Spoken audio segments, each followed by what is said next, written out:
Hola a todos, una vez más, que el Señor les continúe bendiciendo. Un abrazo y un saludo fraterno para cada una de las personas, hermanos, familiares y amigos que están pendientes de nuestras enseñanzas a través de estos videos. Esperamos, como siempre, que los temas que hemos compartido, de lo que creemos que Dios nos ha dado, ha puesto en nuestro corazón, haya sido de muchísima bendición para cada uno de ustedes. Hoy vamos a continuar entonces con nuestra quinta entrega de mentiras bíblicas. Habíamos quedado en la parte número 4, en la mitad de la predicación que estábamos analizando. Entonces hoy vamos a continuar desde el punto exacto donde la dejamos. Vamos entonces al texto, vamos entonces al video y vamos a seguir analizándolo.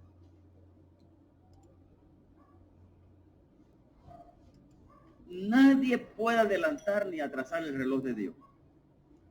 ¿Cuánto lo creen? De modo que todo tiene su tiempo. Diga conmigo, todo tiene su tiempo. Diga, todos nuestros sueños se cumplen en el tiempo de Dios. ¿Cuánto lo creen? Y de aquí en adelante usted va a repetir, ya viene mi mejor momento. ¿Cuánto lo creen en el nombre de Jesús? Oh, hermano, yo creo firmemente que pronto viene tu casa. Para que los que no la tienen, ¿cuánto lo creen en el nombre de Jesús? Yo creo firmemente que pronto viene tu casa, para los que no la creen. A ver, vamos a tratar de contextualizarnos un poquito en los tiempos en los cuales estamos pasando. Yo creo de manera humilde, no tengo un doctorado en escatología, tampoco me considero un escatólogo, pero humildemente mi pensamiento con respecto a los tiempos que estamos viviendo, pues creo que estamos viviendo los últimos tiempos. Yo creo firmemente que nosotros somos la generación que va a ver el cumplimiento de muchas profecías apocalípticas que ya lo estamos viviendo de hecho. Pero simplemente yo me pregunto, ¿será que en estos tiempos el Señor va a estar prometiéndole a su iglesia casas? ¿Realmente es compatible ese tipo de mensajes con los tiempos que estamos viviendo? Es una pregunta simplemente que me hago. Sigamos escuchando. Viene, ¿cuánto lo creen en el nombre de Jesús? Yo creo que ya viene esa bendición, ¿cuánto lo creen? El que no se ha casado, yo creo que ya viene tu pareja, ya viene. ¿Cuánto lo creen? Yo creo que ya llega el momento de viajar, llegará el momento de estudiar, llegará el momento de recibir la bendición. Diga conmigo, Padre Dios, hoy establezco mi sueño en la absoluta fe, en la absoluta confianza que se va a cumplir. Diga, yo no soy fantasioso. En el nombre de Jesús, yo soy un conquistador, un soñador. Gracias, Padre. En el nombre de Jesús, mi sueño no se murió. Yo sé que ya viene, pronto viene, en el nombre de Jesús. ¿Cuántos creen eso en el nombre de Jesús? Amén. Ok, número 5. Nosotros tenemos que vencer la... Qué buen motivador, es excelente, motivando a las personas, Pastor Adalberto. Excelente motivador, hay que reconocerlo. Autocompasión. La autocompasión. ¿Cuántas veces, hermano, cuando hay problemas insalvables, decimos, pobrecito de mí? Ay, yo soy un pobrecito. Estoy tuki, nada que llega, ¿verdad? Y hay veces que le ayuda a la persona que tiene al lado. Sí, usted no sirve para nada. Y al fin y al cabo, eso son puras cosas que están en la cabeza, ¿verdad? Sueño, usted no sirve para nada, ¿verdad? Y en vez de restaurarlo, ¿verdad? Lo que hace es hundirlo. Las personas que tenemos al lado muchas veces nos hunden en vez de levantarnos.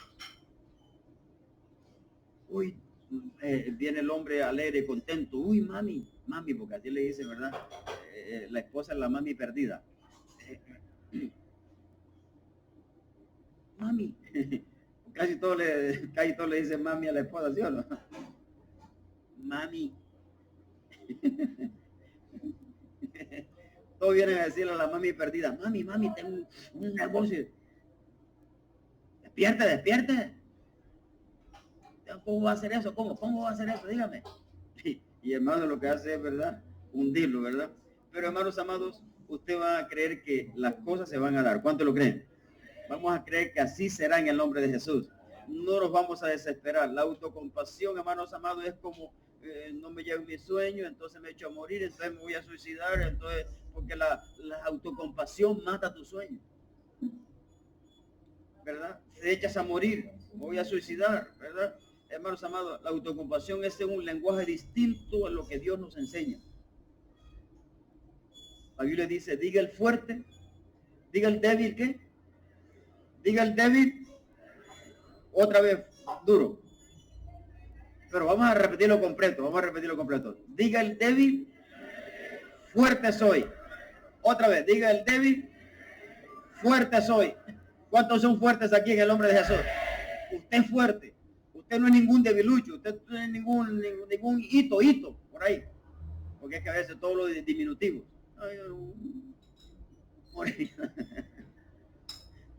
Diga conmigo, todo lo puedo en Cristo que me fortalece.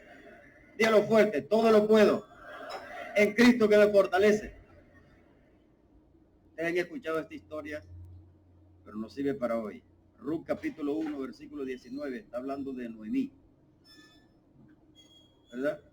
Anduvieron pues ellas dos hasta que llegaron a Belén, y aconteció que habiendo entrado en Belén, toda la ciudad se conmovió por causa de ella y decían, ¿no es esta Noemí? Y él respondió, no me llaméis Noemí, sino llamadme Mara, porque en grande amargura te ha puesto el Todopoderoso. Me ha puesto. Yo me fui llena, pero Jehová me ha vuelto con las manos vacías. ¿Por qué me llamaréis Noemí? Ya que Jehová me ha dado testimonio contra mí y el Todopoderoso me ha afligido. Y así volvió Noemí, y Ruth la moabita, su nuera, con ella volvió de los campos de Moab y llegaron a Belén al comienzo de la siega de la cebada. Escúcheme, ustedes conocen esta historia. Noemí salió de Belén, se fue para los campos de Moab, se fue con su esposo y allá se murió el esposo. Y además de eso, llevaba a sus dos hijos. Los dos hijos se casaron y luego se murieron los dos hijos. Y cuando la situación se compuso en Belén y se agravó acá en Moab, otra vez se volvió. Y cuando iba llegando, dice, ¿no es esta Noemí? Noemí significa dulce, la feliz. Y ella dijo, no me llamen Noemí, no me llamen la feliz, la dulce. Llamen Mara, la amarga, estoy amargada. Así entró la vieja allá a Belén.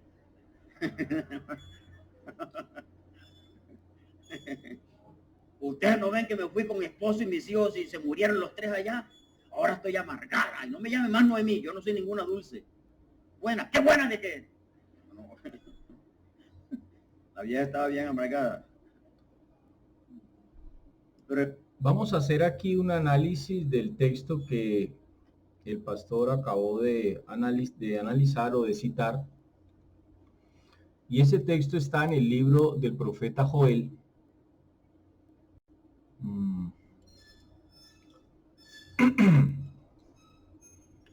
Libro del profeta Joel, capítulo 3.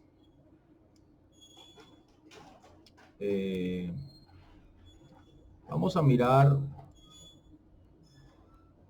cuál es el contexto de la palabra que el pastor cita cuando dice, diga el débil, fuerte soy. Porque como hemos venido analizando, el mensaje que él viene transmitiendo es acerca de no renunciar a nuestros sueños, a lo que esta carne quiere, ¿no? Entonces, él cita y les cita el texto bíblico para decirle a las personas que tienen frente que no se dejen desanimar en cuanto a olvidarse de sus sueños, que se llenen de fuerza porque la escritura dice, diga el débil, fuerte soy. Entonces, si vamos a analizar ese contexto del libro de Joel, vamos a leer entonces del versículo 1 del capítulo 3.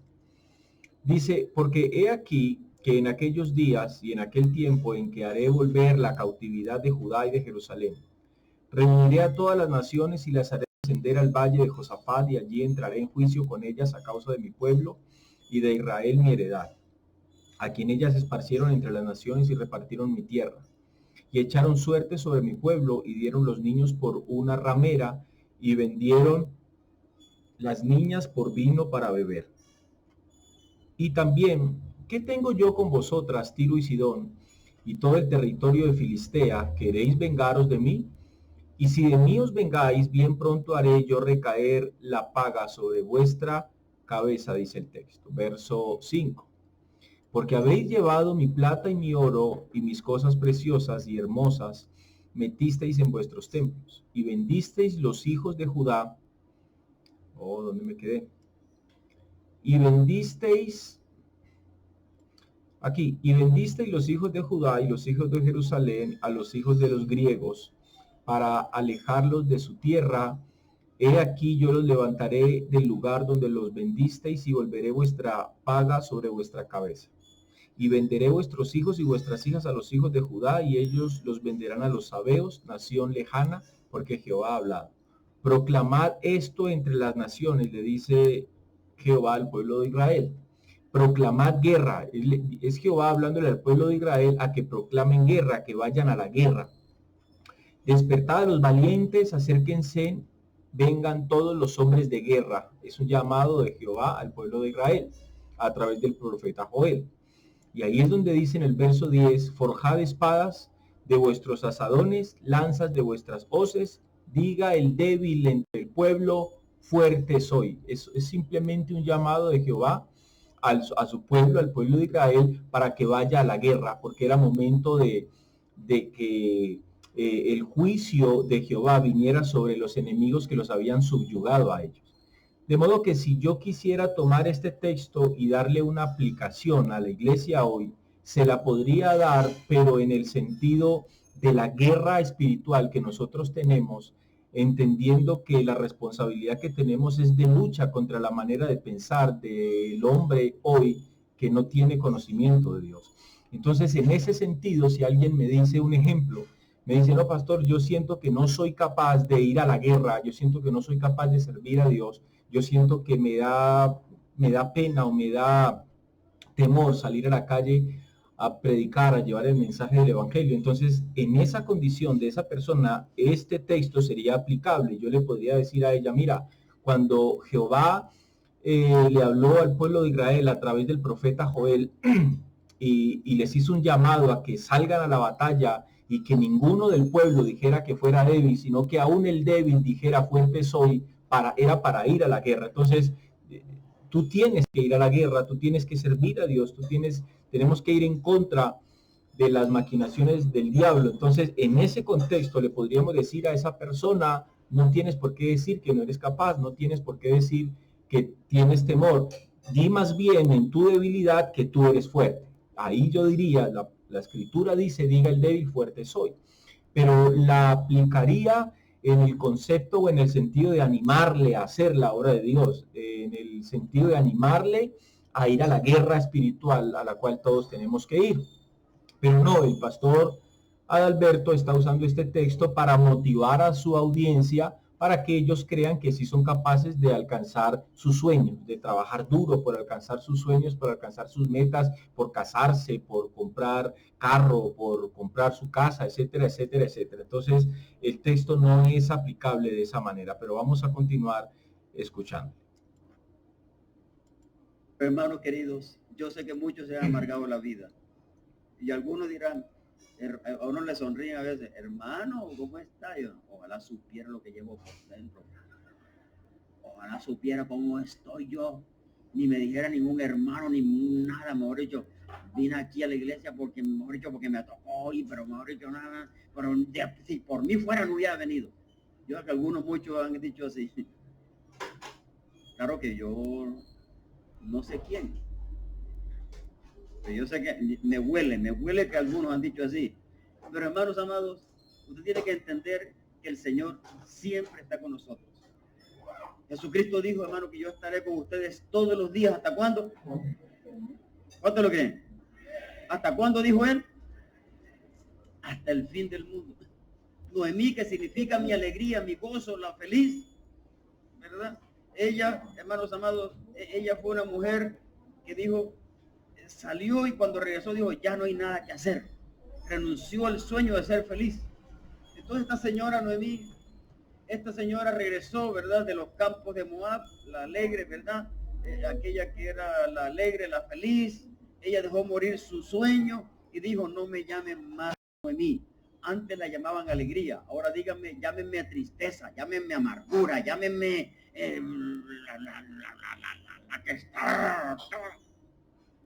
Y la persona que está así se vuelve todo así, hasta se encorva, se le tuercen los dedos, se le tuercen las manos, no me llamen así. Y todo el tiempo pasa con una cara, mejor dicho. Hay unas hermanitas y hermanitos que le ve la cara.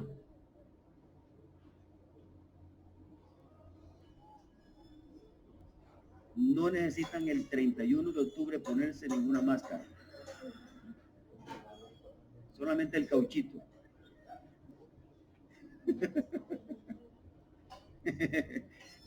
Porque esta señora la llamaban alegría, llámenme amarga, ¿verdad? Y muchas veces uno se cambia el nombre cuando el sueño no ha llegado y tiene autocompasión.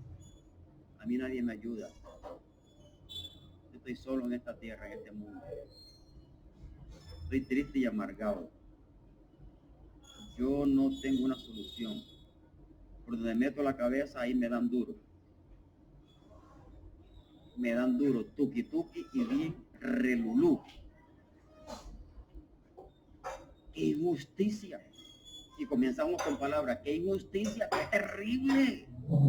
¡Qué terrible! ¡Qué injusticia! ¿Verdad? Y comenzamos con ese tipo de palabras, hermanos amados, ¿verdad? Yo te quiero decir, hermano, Dios no se ha muerto. Una vez la esposa de Martín Lutero, el reformador, ella salió vestida de negro. Y, le dijo, y Lutero le dijo, mujer, ¿pero para dónde vas? Se murió alguien que yo no sepa, y era un pueblo pequeño en Alemania. Se murió alguien que yo no sepa, y ella le dijo, voy al entierro de tu Dios. Porque así como amaneciste hoy con esa amargura y todo el chico palado, es porque Dios se murió.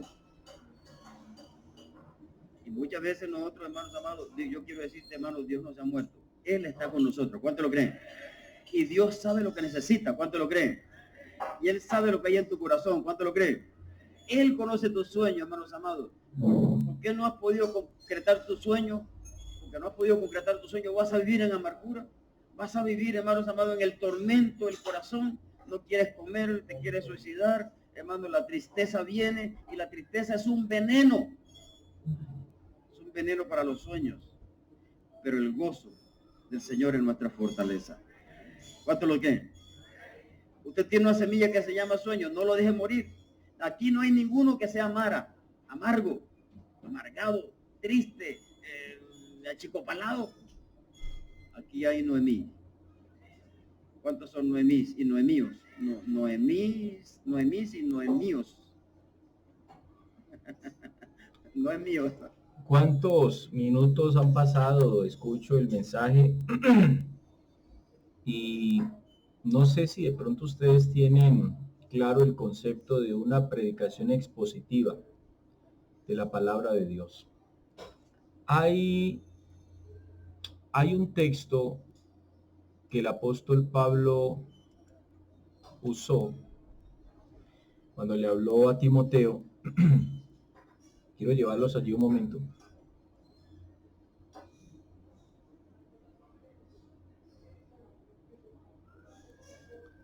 Dice Pablo allí, está en la...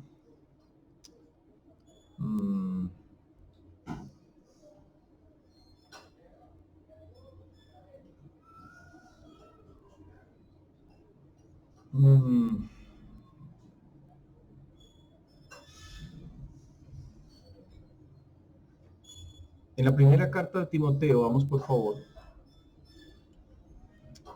Primera carta de Timoteo, capítulo 1.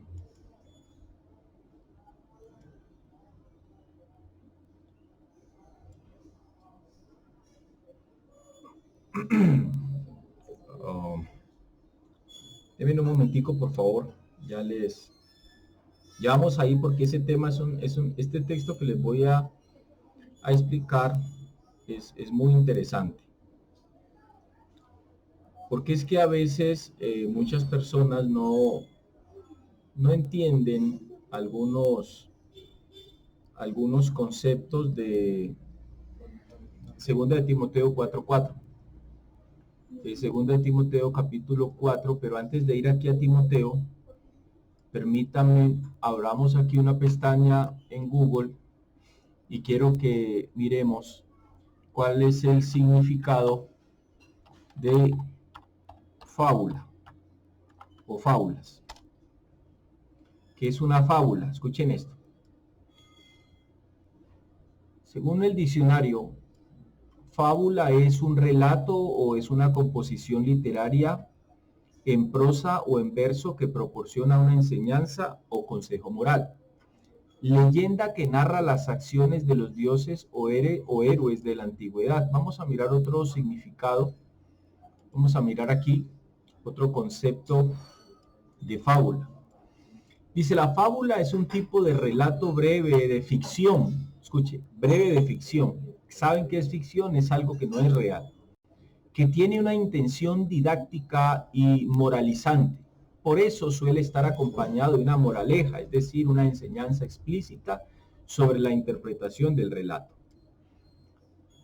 Este género literario sirve para divulgar y enseñar valores, así como para sancionar aquellas conductas que resultan antisociales. Es frecuente que las fábulas estén orientadas a los niños por su carácter didáctico. Cuando esto ocurre, se habla de fábula infantil. Vamos a mirar aquí, dice, la fábula es un género muy antiguo que antes de la escritura se transmitía por tradición oral. En Grecia encontramos los registros escritos más antiguos recopilados en la célebre obra Fábulas de Esopo.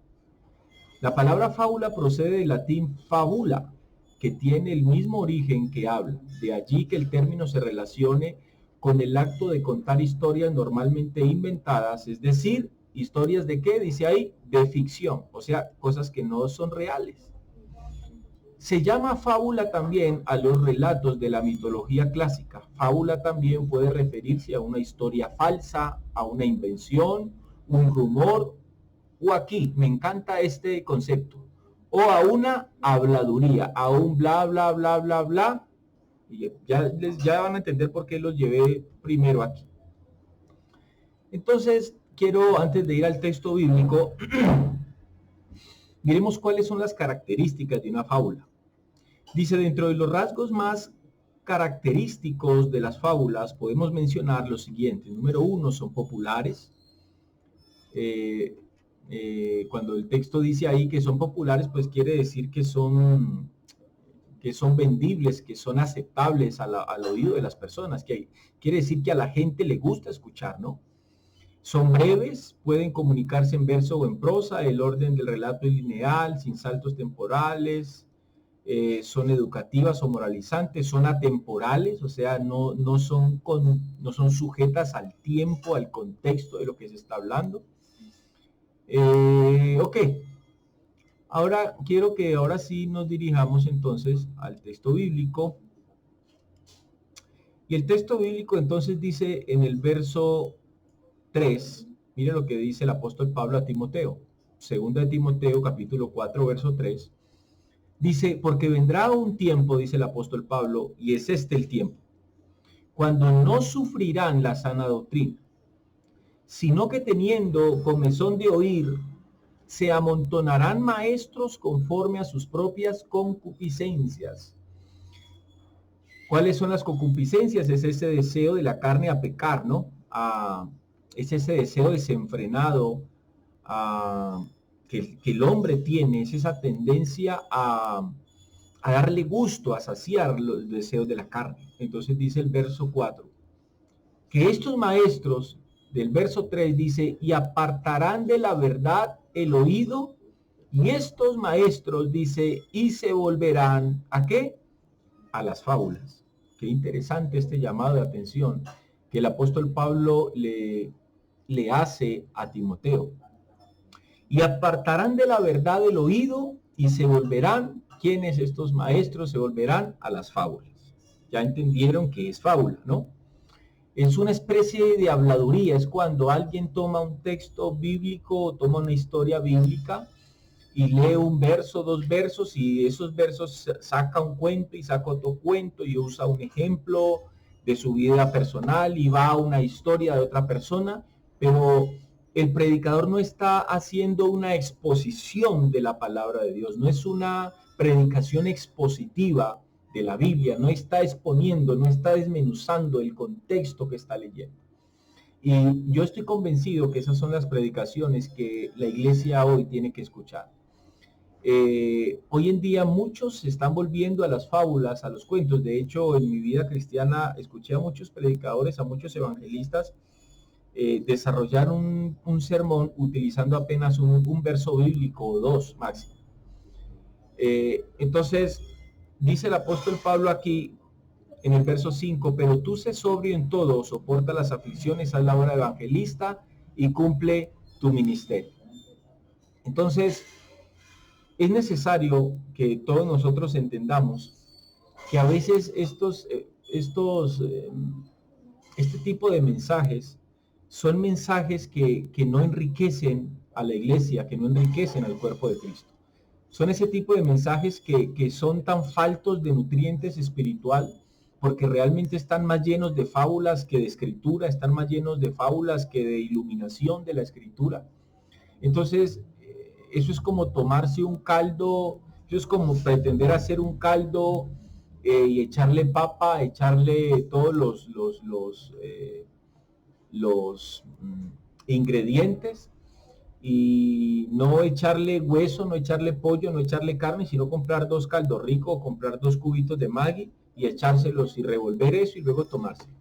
Es más o menos, es un buen ejemplo porque yo me he topado y conozco a personas, de hecho conozco a alguien que hace parte de esta congregación, que lleva muchos años congregándose allí, y he podido darme el privilegio, la oportunidad de sentarme con esta persona, de conversar, de dialogar con esta persona, y la verdad es que doctrinalmente está muy mal enseñado, es como, voy a decirlo así, es cuando me encontré con esta persona, fue una especie de cuando alguien está, ¿cómo es la palabra? Cuando alguien está desnutrido, le pude ver, le pude sentir, le pude escuchar una desnutrición espiritual terrible a causa precisamente del alimento, que no es un alimento sólido, que no es un alimento que nutre el espíritu del hombre. Es importante y quiero dejarles como tarea que es una predicación expositiva de la palabra de Dios. Vamos a continuar entonces escuchando. Hermano, tenemos que, yo me imagino, hermanos amados, usted le pregunta, ¿por qué está feliz? ¿Está feliz porque no le dieron la casa? Usted tiene que estar feliz, diga sí, porque yo sé que pronto viene. Pero no, estoy más aburrido, no me dieron la casa, no sé. Y dele con la casa. Pues yo como que nací, algunos nacieron con estrella, yo nací fue estrellado, yo no sé para dónde me voy, yo no sé. No, usted está feliz porque no le dieron esto, pero va a tener mejor en el nombre de Jesús. ¿Cuánto lo creen? ¿Usted está contento porque está enfermo? Yo estoy contento porque yo sé que la sanidad viene. ¿Qué tal uno enfermo y amargado? Se muere. La persona que está enferma y amargado y triste y todas cosas, hermano, y melancólica, aquí no me paro, yo aquí como que no me paro. Esta enfermedad sí es de muerte, claro. Todas las enfermedades. Y hay personas, hermanos, que llegan llegan las cosas al extremo, hermanos amados. Pero no permitas, hermanos amados, que esas situaciones pasajeras cambien el propósito de tu vida. Dios tiene un propósito contigo. ¿Cuánto lo creen? Porque el propósito de Dios es ver que tus sueños se hagan realidad en el nombre de Jesús. ¿Cuánto lo creen? Diga conmigo, soy un conquistador. Diga, en el nombre de Jesús, yo declaro hoy que para mí la vida es una carga, no es una carga, es una bendición. En el nombre de Jesús, ese sueño se va a cumplir. Se va a cumplir. ¿Cuánto lo creen? ¿Quién dijo que uno tiene que tener tropiezo, hermanos? Entonces aquí volvemos otra vez al punto del declarar. ¿Qué tan bíblico, qué qué tan cierto es esa cuestión de declarar. Yo declaro, levante su mano y declárelo, el sueño se va a cumplir. Levante su mano y declare, mi sueño se va a cumplir. Yo no encuentro al apóstol Pablo haciendo o exponiendo una enseñanza como un llamado a la iglesia a declarar. Ese declarar y otra palabra que ellos usan, confesar, declarar, decretar, son conceptos que, pues primeramente, bueno, no voy a decir no son bíblicos porque uno encuentra que algunos reyes hicieron unos decretos. Por ejemplo, Nabucodonosor hizo un decreto. Entonces no podría decir que no son términos bíblicos, sí son términos bíblicos, pero entonces voy a cambiarlo por otra palabra y voy a decir no son términos que son aplicables a la iglesia, al cuerpo de Cristo. Cuando uno habla de decretar, cuando uno habla de confesar, entonces lo que estamos hablando en ese contexto es de que lo que nosotros decimos o en las palabras que nosotros decimos hay un poder. Y entonces allí hay una mezcla de verdad con error. ¿Por qué digo que es una mezcla de verdad con error? Porque lo que tiene poder en sí es la palabra de Dios. Entonces, cuando yo con mi boca confieso la palabra de Dios, hay un poder, pero el poder no radica en lo que yo estoy diciendo, el poder radica en que yo estoy confesando, en que yo estoy diciendo la palabra de Dios. Voy a ponerles un ejemplo. Yo estoy pasando por un momento difícil. Y entonces en medio de ese momento difícil, mi alma, mi mente me juega una mala pasada y me hace pensar, me hace sentir que Dios no está conmigo. Entonces pienso en lo que está escrito, pienso en una promesa que el Señor haya hecho para mi vida.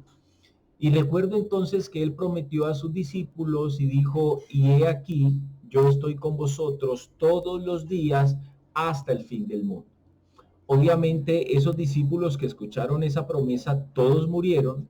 Por consiguiente, Jesús no solamente le estaba prometiendo eso a sus discípulos, sino que eso es una de las promesas que trascendieron en el tiempo y entonces aplican 100% a cada uno de nosotros como cuerpo de Cristo y como iglesia en el tiempo en el que estamos viviendo.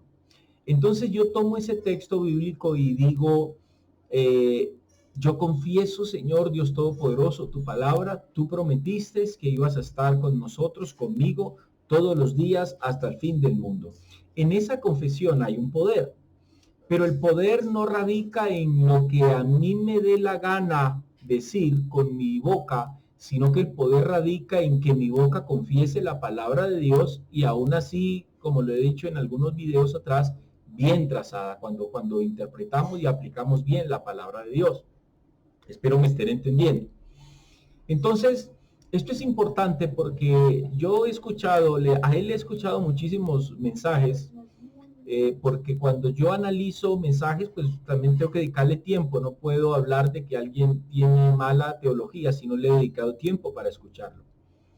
Entonces, este tipo de congregaciones hablan mucho del confesar, hablan mucho del decretar, hablan mucho del poder que tiene la palabra nuestra, pero ahí hay un grave error porque no se trata de que porque somos hijos de Dios y que porque fuimos hechos a imagen y semejanza de Él, que entonces Él tiene poder en su palabra porque todo lo que vemos fue creado por la palabra de Dios. Entonces si nosotros somos hijos de Dios, quiere decir, ellos descontextualizan el texto y dicen, entonces si nosotros somos hijos de Dios, quiere decir que tenemos el poder de crear también con lo que decimos, con lo que hablamos, con nuestra palabra.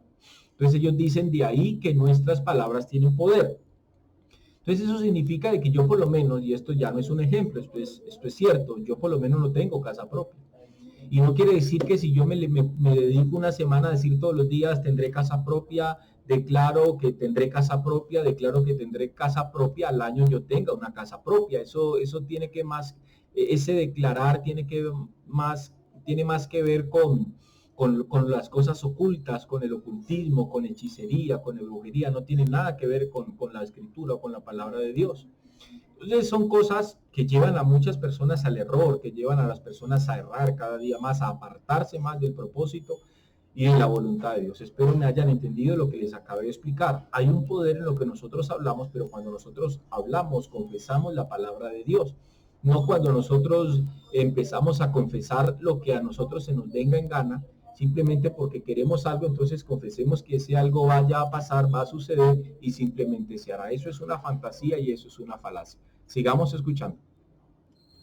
Amado, en la vida, porque un sueño se murió, no, el sueño se vivifica con esfuerzo, con valentía, vamos hermano, con trabajo. Ninguna situación puede hacer morir tu sueño. Hermanos amados, usted se va a levantar firme cada día, concreto, hermano, seguro, yo lo voy a lograr, voy para adelante, hermano. Pero usted levanta, ay, como difícil. La educación como está. Y Cali como está. Y ahora el trabajo disminuyó. Y ahora la paz, y mire, ¿cuál paz ni que 8 cuartos? Usted no trabaja en función a eso. Usted no vive en función a eso. Usted vive en función de lo que Dios le ha prometido. ¿Cuánto lo creen? Usted no puede vivir en función de que el dólar amaneció a 2.500 hoy. No, ahora sí, esto se acabó, lo llevó el pata, lo llevó el...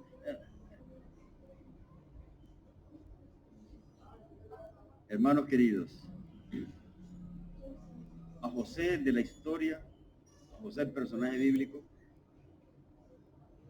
ese man se lo llevaron cuando tenía 13 años, lo metieron en esa cisterna por estar contando el sueño, por decirle a los hermanos, yo voy a reinar sobre ustedes, ¿verdad? Por estar diciendo, hermano, Dios tiene un sueño para mí. Lo llevaron, lo metieron allá, luego lo vendieron, lo metieron en preso, lo humillaron, lo pusieron a trapear baños, a trapear los pisos, hermano amado. Pasó el proceso y conquistó su sueño.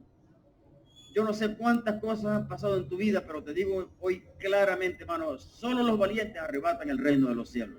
Solo los valientes van para adelante en el nombre de Jesús. Usted tiene que ser valiente, pase lo que pase, digan lo que digan, usted tiene que... Vamos a analizar esto que él acabó de decir ahí. Aquí hay un problema y vamos a analizar. Él dijo ahí, solo los valientes arrebatan el reino de los cielos.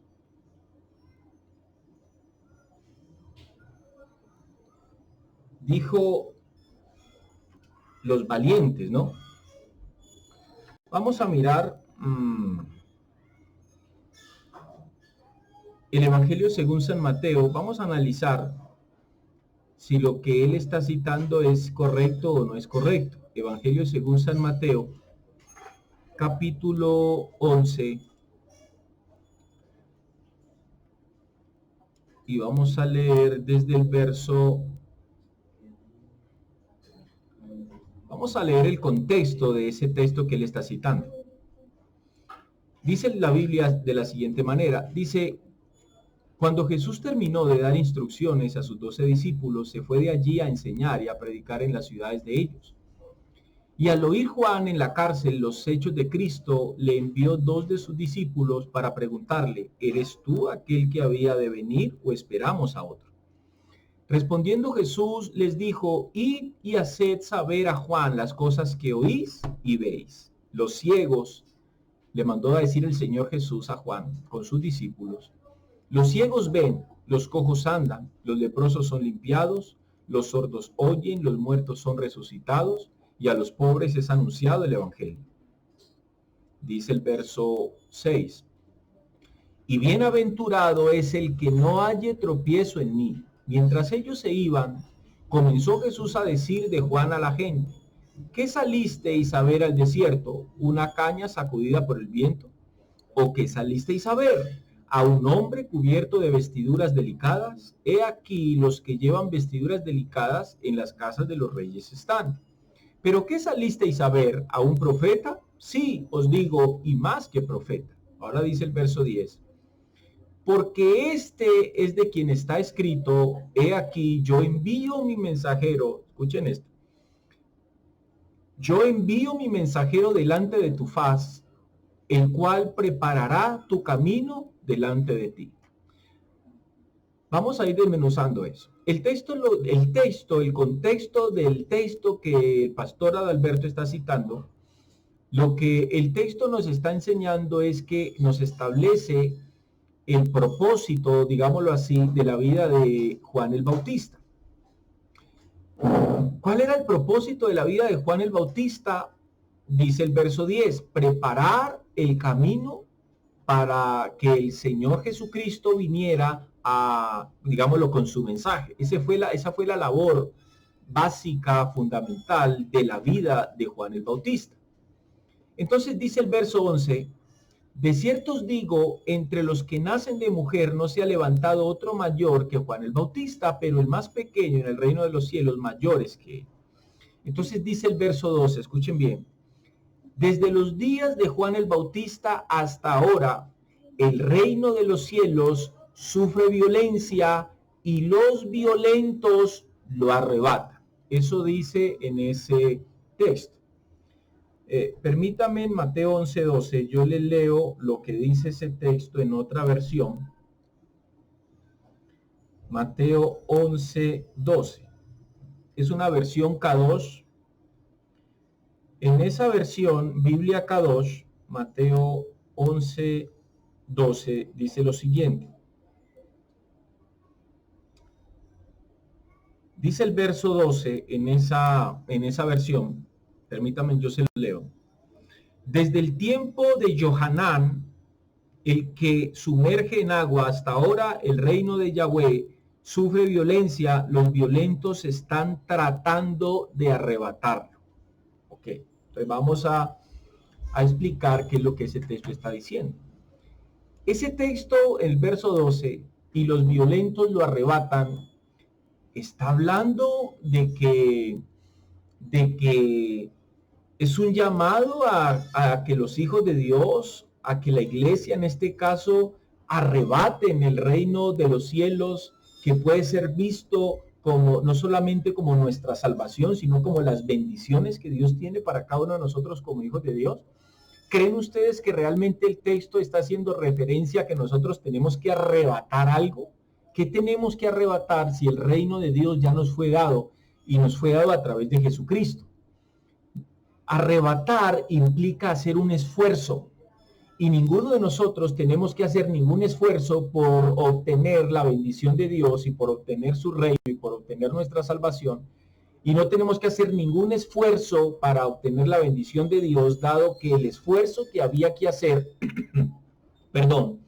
o el sacrificio que había que hacer lo hizo nuestro Señor Jesucristo en la cruz. Ok, entonces este texto no aplica a nosotros.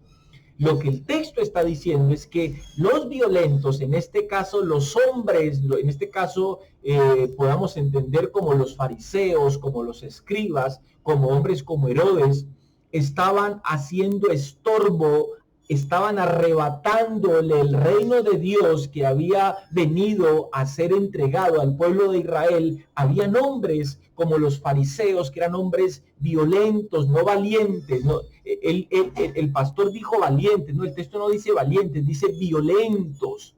Entonces dice que los violentos arrebatan, están desde Juan el Bautista, desde los días de Juan el Bautista hasta ahora el reino de los cielos sufre una violencia. ¿Cuál era la violencia? Dice, y los violentos lo arrebatan. Los violentos, ¿cuáles eran los violentos? Todos aquellos, en este caso, los escribas, los fariseos, eran hombres que estaban violentando el reino de Dios. ¿Qué significa? Que le estaban robando, y de hecho le robaron el reino al pueblo de Israel porque no permitieron que el Mesías llegara con su mensaje, porque lo mataron, lo crucificaron. Ellos están arrebatando el reino de Dios. No sé si me están entendiendo. Ven cómo esa escritura ha sido mal interpretada por años. Es uno de los textos mal interpretados en la palabra de Dios. Los violentos aquí no son gente buena, los violentos aquí son gente mala, que están tratando de hacer cómo robar el reino que Dios ya nos entregó a cada uno de nosotros. Entonces, miren la importancia de entender la escritura para que nadie nos pueda meter los dedos a la boca. Pero continuemos entonces escuchando al pastor Alberto Ramírez. ser valiente, usted no se va a dejar achicopalar por las situaciones de la vida, circunstancias de la vida. Yo entiendo que humanamente, hermanos amados, uno puede decir, pero ¿hasta cuándo y hasta dónde? Pero déjeme decirle que Dios tiene un tiempo para ti en el nombre de Jesús. Número 6. Y terminamos. Ya terminé. No. Número 6. No morirás sin ver la bendición de Dios. ¿Cuánto lo creen? Diga conmigo, no voy a morir sin ver mi bendición hecha realidad. ¿Cuánto lo creen? Mira, hay un ejemplo bíblico en Lucas capítulo 2 que no lo vamos a ver porque son 15 versículos 25 al 32. Ustedes recuerdan de un viejito que se llamaba Simeón, cuando fueron a presentar a Jesús al templo. Y Simeón dijo, ahora sí me puedo morir en paz porque han visto mis ojos al Rey, a Jesús. Y los estudiosos dicen... Vamos a hacer otro análisis aquí, bíblico, de lo que el pastor Adalberto está diciendo. Vamos a la carta a los Hebreos. Él dijo, levanten sus manos y crean que ustedes no van a morir sin ver lo que Dios les prometió. Bueno, haciendo referencia a bendiciones, a cosas materiales, ¿verdad?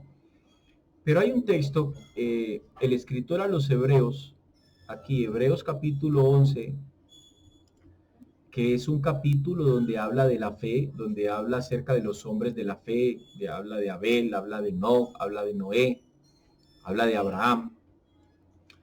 Y con respecto a Abraham dice el texto aquí en el verso 8, leámoslo desde el verso 8. Dice el verso 8, por la fe Abraham, siendo llamado, obedeció para salir al lugar que había de recibir como herencia, y salió sin saber a dónde ir. Bueno, todos sabemos la vida de Abraham. ¿Quién fue Abraham? Uno de los patriarcas de la Biblia. Fue un hombre lleno de fe, fue el padre de la fe, fue llamado amigo de Dios, fue un hombre tenaz, fue un hombre tremendo, un hombre digno de imitar. Todos conocemos la historia de Abraham. Entonces dice el verso 9, por la fe habitó como extranjero en la tierra prometida, como en tierra ajena, morando en tiendas con Isaac y Jacob, coherederos de la misma promesa. Porque esperaba la ciudad que tiene fundamentos, cuyo arquitecto y constructor es Dios. ¿Qué estaba esperando a Abraham? Poder ver con sus propios ojos la nueva Jerusalén que ya le había sido mostrada a él. Qué interesante ese texto. Entonces dice el verso 11, por la fe también la misma Sara, siendo estéril, recibió fuerza para concebir y dio a luz aún fuera del tiempo de la edad, porque creyó que era fiel quien lo había prometido.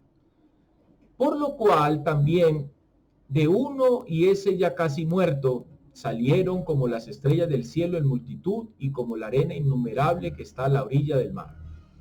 Conforme a la fe, dice el texto allí, murieron todos estos, escuchen bien o lean bien, vamos aquí, leámoslo bien. Conforme a la fe, murieron todos estos sin haber recibido lo prometido, sino mirándolo de lejos y creyéndolo y saludándolo y confesando que eran extranjeros y peregrinos sobre la tierra. El texto nos está diciendo, el escritor a los Hebreos dice que ellos murieron sin haber recibido lo prometido. Ahora, aquí hay algo interesante. No necesariamente porque no era la voluntad de Dios darles las cosas. Ojo aquí con lo que les voy a decir. Sino que cuando analizamos lo que ellos estaban esperando, está hablando de la Nueva Jerusalén. Entonces, ellos estaban esperando, ellos tenían su fe puesta en lo espiritual, más no en lo material. Hubieron muchísimas cosas que Abraham no logró ver, como la tierra prometida. Abraham no entró a la tierra de Canaán y fue Abraham a quien le fue dada la promesa que sus hijos y su descendencia iban a entrar. Isaac tampoco fue un hombre que conoció y que pisó la tierra de Canaán. Dice la escritura que ellos murieron esperando la promesa de Dios. pero no murieron porque a Dios se le olvidó lo que les había prometido. Eso es algo que todavía en el futuro es algo que ellos van a vivir, van a poder disfrutar de lo que Dios les prometió. Pero el pastor está haciendo una confesión acerca de que las personas que están escuchándole ahí no van a morir hasta que no hayan recibido lo que Dios les ha prometido. Ahora la pregunta es, ¿qué es lo que Dios les prometió a ellos? Porque si yo me pongo a analizar, Dios a mí no me ha prometido cosas como casas, como carros, como muchas cosas que, repito, nuestra carne quisiera tener. Él me prometió a mí vida eterna, Él me prometió salvación, Él me prometió que iba a estar conmigo todos los días hasta el fin del mundo.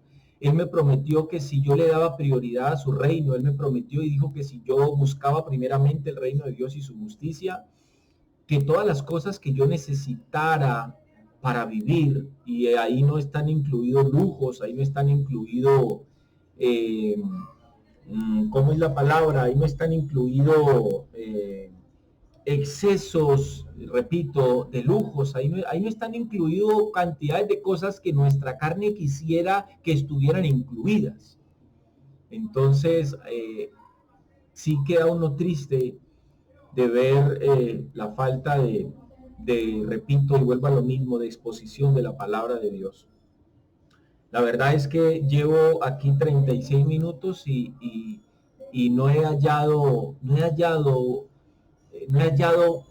voy a decirlo así, no he logrado encontrar pan del cielo en esa predicación del pastor Alberto Ramírez, pero falta todavía una pequeña porción. Vamos a terminar de escuchar.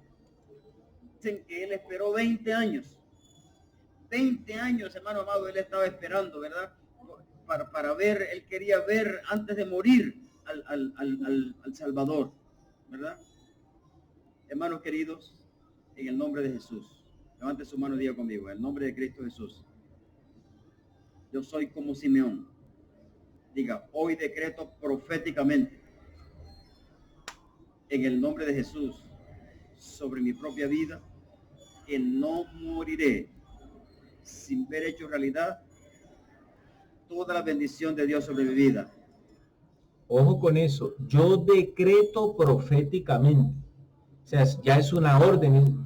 No sé si ustedes se están dando cuenta lo que está pasando aquí, pero lo que ellos están haciendo es que cuando ellos dicen yo decreto, cuando uno analiza el concepto de decretar, es un concepto que aplicaba bajo el Antiguo Testamento sobre reyes. Eran los reyes que tenían el poder de decretar, de hacer un decreto. Es como decir hoy el presidente de la República. Solo el presidente de la República de Colombia tiene el poder y tiene la potestad de hacer un decreto. Cuando ellos erigen un decreto, eso es ley, se convierte en ley. De modo que lo que este hombre está haciendo aquí, dirigiendo a este poco de personas que están allí, cuando ellos están diciendo, cuando él les dice, levanten su mano y digan, yo decreto que no voy a morir sin ver lo que yo quiero ver, sin ver cumplidos mis sueños, lo que él está mandando a decirles a ellos es, proclamen una ley. Proclamen una ley. Ahora la pregunta es, ¿quién tiene que cumplir esa ley? Ellos creen que la tiene que cumplir Dios.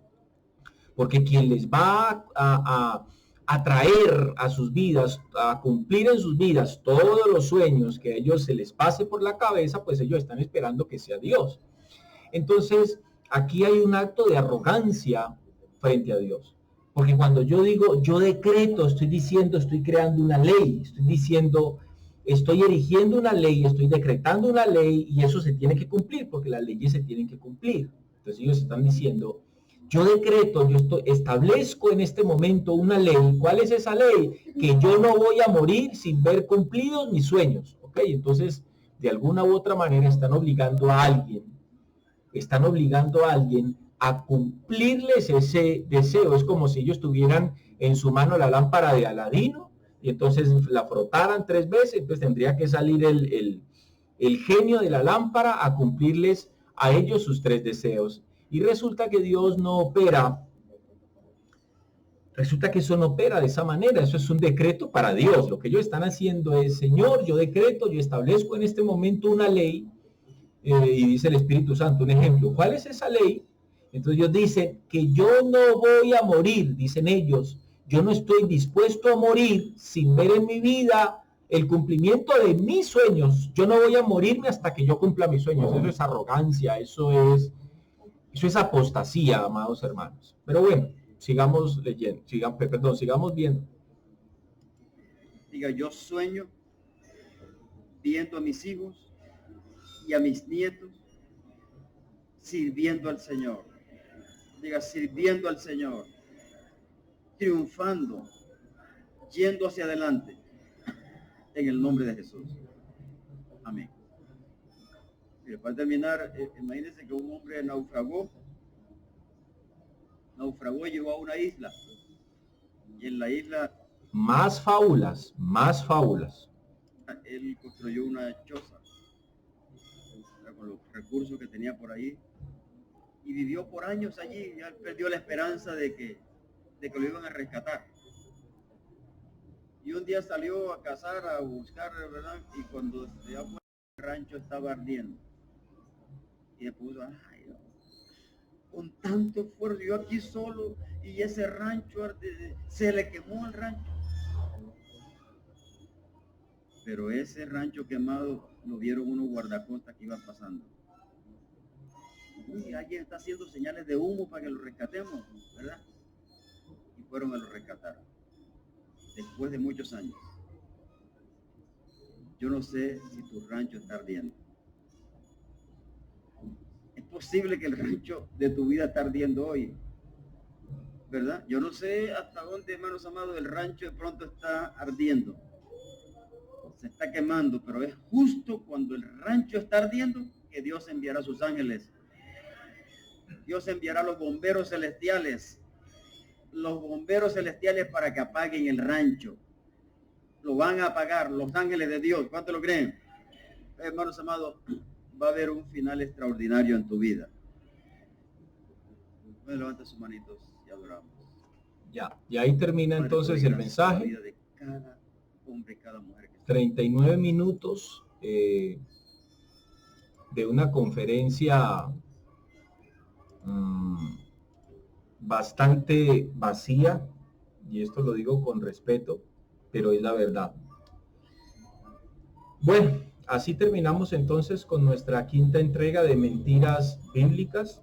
Les invitamos a que estén pendientes de nuestros videos, de las enseñanzas. Vienen muchas enseñanzas en camino. Vamos a seguir analizando mensajes para que los que quieran puedan aprender, puedan entender por lo menos de lo que nosotros estamos hablando, para que podamos seguir creciendo en palabra, para que podamos seguir creciendo en cuanto al conocimiento de Dios.